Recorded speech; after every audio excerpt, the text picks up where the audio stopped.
what's been on my mind. Hello guys, welcome back to my YouTube channel. कल मेरा bank का mains का paper है, RRB PO mains, और अभी मैं हूँ निजामुद्दीन रेलवे स्टेशन पे। ग्वालियर पेपर देने जाना है। मैंने एमपी से भरा था, ग्वालियर में पेपर है मेरा। अभी हमारी ट्रेन आई है, पीछे खड़ी है जो वो ट्रेन है, उसी में जाना है। फाइनली गाइज ग्वालियर पहुँच गया हूँ मैं 3:30 बजे यही ट्रेन से।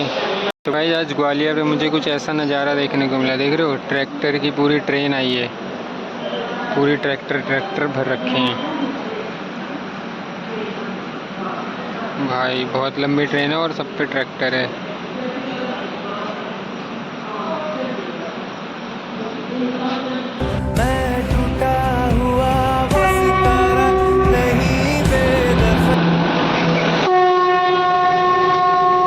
तो फाइनली गाइज मैं रेडी हो गया हूँ, जा रहा हूँ स्टेशन से बाहर। फिर पहुँचना है सेंटर। 8 बजे रिपोर्टिंग टाइम है ना, 7 बज गए हैं। आधा घंटा यहाँ से जाने में लगता है। चिथौरा रोड पे सेंटर गया है। तो गाइज मैं टाइम से सेंटर पहुँच चुका हूँ। प्री के मुकाबले तो गाइज यहाँ पे आज काफ़ी कम भीड़ थी। मेरा पेपर समाप्त हो गया है। पेपर तो ठीक ठाक गया है और आने में हमें बहुत देर हो गई यार। 1 बजे हमारी ट्रेन है और हम लोग लेट हो चुके हैं। 10 मिनट बचे हैं बस ट्रेन आने में। कैसे कैसे भाग के आए हैं, शक्ल कैसी हो गई है। इसका एग्ज़ाम देके आ चुका हूँ दिल्ली, वापस घर आ गया हूँ। कल रात में हम लोग पहुँचे थे तो वीडियो शूट नहीं कर पाया था, बता नहीं पाया था कैसा पेपर आया था और कैसा गया मेरा। किसी को भी अगर दिल्ली से ग्वालियर जाना है या कहीं से भी ग्वालियर जाना है तो ग्वालियर रेलवे स्टेशन पहुँच जाएँ। अगर रात में पहुँचते हैं तो 2-3 घंटे वेट कर लीजिएगा। फिर सुबह वहाँ से ई रिक्शा जाता है, 50 रुपये लेता है। ग्वालियर में एक ही सेंटर है, चिथौरा रोड पे जो सेंटर है। फिर गाइज मेंस में तो भीड़, बाहर तो दिखी नहीं थी भीड़, लेकिन जब अंदर गए तो भाई बहुत लंबी लंबी लाइन लगी थी। मतलब समझ लो प्री की 2 शिफ्ट, मेंस की 1 शिफ्ट पूरी थी पूरी। बहुत कम बच्चे रहते हैं प्री के मुकाबले मेंस में तो। और फिर वही 8 बजे रिपोर्टिंग टाइम था तो 9 बजे, शायद 9 बजे से हल्का पहले पेपर स्टार्ट हुआ होगा। तो गाइज मेंस का पेपर आरआरबी पीओ का 200 मार्क्स का होता है। और सबसे पहले ओपन होता है रीजनिंग ओपन होते ही गाइज पहले तो हल्का सा डर लगा कि डायरेक्ट पजल खुल गई थी। तो फिर मिसलेनियस बहुत कम आया था और सिलॉक्स तो आए भी नहीं थे। इनइक्वलिटी आई थी 3, बस उसमें नॉर्मल था जैसे प्री में आती, लेकिन उसमें क्या था 4 कंक्लूजन दिए थे, 4 देखने थे बार बार। और नॉर्मल थी, मतलब टाइम लगेगा लेकिन हो जाएगी आराम से।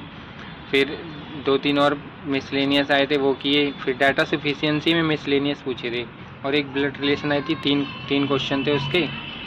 और पजल आई थी 2 पजल आई थी जो आराम से ईजिली हो जा रही थी। एक 8 बॉक्स वाली थी और अनसर्टेन नंबर थे जिसमें 16 नंबर आ रहे थे टोटल। लेकिन मतलब नॉर्मल थी, बस क्लू ज़्यादा थे, बस तुम्हें हिम्मत करके कर लेनी है, बाकी आराम से सॉल्व हो गई थी। बस एक एज वाली जो ईयर वाली होती है वो आखिरी में ही करें अगर, क्योंकि वो हो नहीं पाई थी, किसी से भी फंस जा रही थी आखिरी में, तो इसीलिए उसमें से 4-5 मिनट टाइम वेस्ट हो जा रहा था। इसलिए वैसी पजल आए तो आप आखिरी में ही टच करें। 30 मिनट बाद रीजनिंग ख़त्म। फिर गाइज ओपन होता है आपका कंप्यूटर तो भाई मॉक से तो बहुत अच्छा आता है, मतलब जो पढ़ के जाओगे उसमें से काफ़ी क्वेश्चन आएंगे आपके। लेक्चर देख लो, यूट्यूब पे वीडियो देख लो, बाकी अच्छे से एक पूरा जो सिलेबस है वो कंप्लीट कर लो, पढ़ लो सब।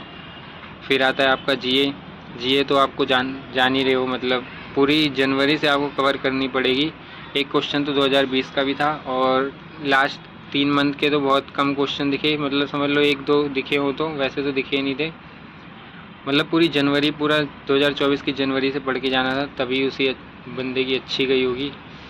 और फिर इंग्लिश भी गाइज नॉर्मल आई थी, जैसे प्रीलिम्स में होती है ना, वैसे ही इंग्लिश थी। बस डबल फिलर थे, आरसी भी थे, सही थे। और 4 सेंटेंस वाले थे, मतलब 4 गैप, वर्ड स्वैप मान लो उसे, ऐसे थे। मतलब नॉर्मल थी, लेवल सही था, उतना हार्ड नहीं था। फिर आता है गाइज मैथ। क्वांट का सीन भाई जो मॉक में रहता वो वहाँ भी था। 15-20 अटैम्प्ट हो पाए सबके भी, किसी के ज़्यादा हुए होंगे लेकिन इसी रेंज में रहे, क्योंकि बहुत डीआई जो आई थी वो एक पाई चार्ट के रेस में थी, एक बार ग्राफ में थी, लेकिन नॉर्मल थी, आराम से अटैम्प्ट कर लोगे। बस ये है कैलकुलेशन ज़्यादा थी, टाइम ज़्यादा लग रहा था। और रॉन्ग नंबर सीरीज आई थी 5, जिसमें से 4 तो सॉल्व हो गई थी, 1 का नहीं मिला था, वो पॉइंट में था तो वो समझ नहीं आया।